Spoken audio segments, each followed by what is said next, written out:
Hello, movie fans! Welcome to another edition of Just a Man and His Movies. My name is RJ. If you've been following my channel, you know that this is more about movie recommendations and not so much movie reviews. The movie I'm going to recommend today is an older movie. When I think about my channel, I think about the audience, and hopefully you're someone that's younger and may not be exposed to some of the older movies. It's odd to me that I consider this an older movie, but it's from 1995, and it's called Heat. This is an incredible film. This is a special film, directed by Michael Mann. I think Michael Mann is an incredible director. He's actually my favorite director, and I love movies. I love film. If you can name a director, I could probably rattle off 5 movies that they've directed, and this is my favorite, and he's my favorite for a reason. The reason why I love Michael Mann is his stories are very interesting with interesting characters, and I say that a lot, but I think you take movies like Jurassic World, which set box office records, Transformers set box office records, and so on.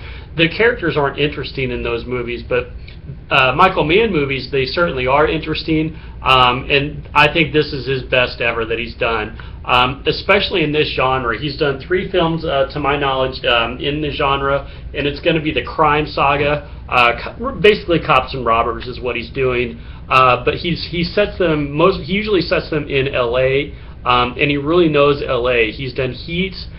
He did Collateral, and he did Miami Vice, and I am going to do a separate video on Miami Vice. Extremely underrated film. It has a silly name from the 80s series, so it's hard for people to look past that, but if you take that film on its own, it's incredible. Anyway, the Heat that's the best that he's ever done. It stars Robert De Niro, Al Pacino, Val Kilmer, and I think it was Ashley Judd's first movie. If not her first, it was her first big movie that she did, and she's really good in it. But this is the first time that Al Pacino and Robert De Niro had shared screen time. Obviously, they're known for The Godfather, and they both played versions of The Godfather, one older, one younger. But this is the first time they were actually on screen together, and I feel like they really saved.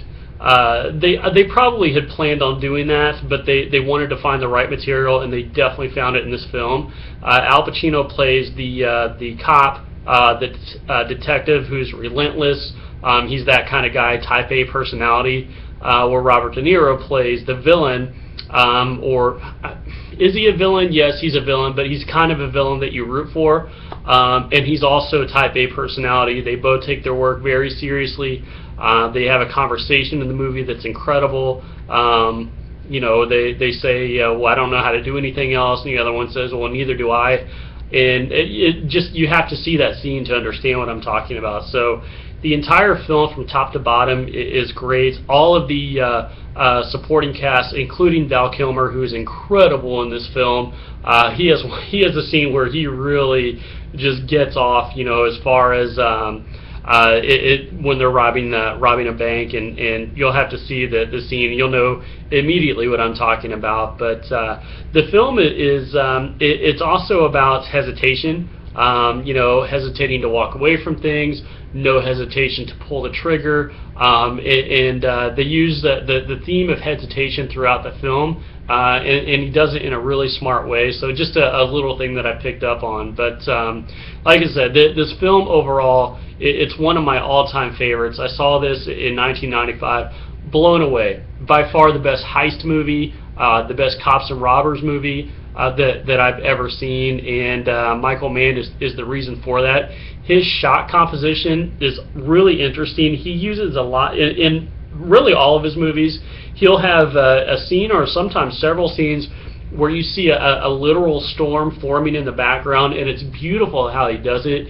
And he uses this kind of grainy video to shoot some of his scenes, which doesn't sound interesting hearing it from me, but when you actually see it, because he'll do it at night, it just adds something to the film that most directors won't do things like that, because they want that nice crisp look, and he does that for a reason. So you would have to see the scenes to know what I'm talking about, but I love how he shoots night scenes especially, and I love those storms. He uses it really well in Miami Vice as well. So anyway, Heat, certainly my recommendation for the day. I give Heat an A+. If you've seen my previous videos, what I like to do is give you a movie that you probably heard of or is more popular, and compare it with that. So the first one would be Collateral. Collateral, I believe Collateral came out in, I want to say, 2004. I think that's right. I know some people really like Collateral. Collateral, I don't enjoy it as much as other people do, even though I do see the shot composition. Michael Mann's really his signature style, but I do notice that. But the movie overall, it's a C for me, but it's very much like Heat. The other one is Miami Vice, which is a lot like Heat. I give Miami Vice a solid A-. I really enjoy that movie. So underrated, and I think that's a shame. And then I couldn't really think of a third one. Maybe something, if you thought of like an LA Confidential, but with more action, would be a good one to choose from. And I give LA Confidential, again, that's one that I don't care for that much, a C as well, but it's very popular. I know a lot of people really like that film. So again, this one, this is for some of the younger viewers. In 1995, this was a huge movie, but if you're 21 today, or if you're 18, or if you're even 25, you're probably not going to remember that, and it might not be that big of a deal to you. But back then, it was Pacino and De Niro on film for the first time. It was a big deal at that time, and it had a lot of hype to it, and it really lived up to the hype. So, superb, fantastic movie.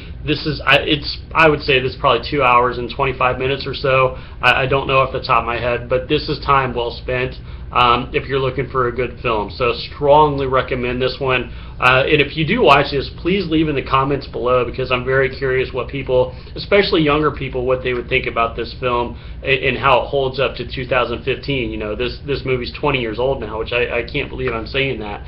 So please do that. Anyway, I'm going to cut it off today. I like to keep my videos short, but come back tomorrow and I'll recommend another movie. Thank you so much.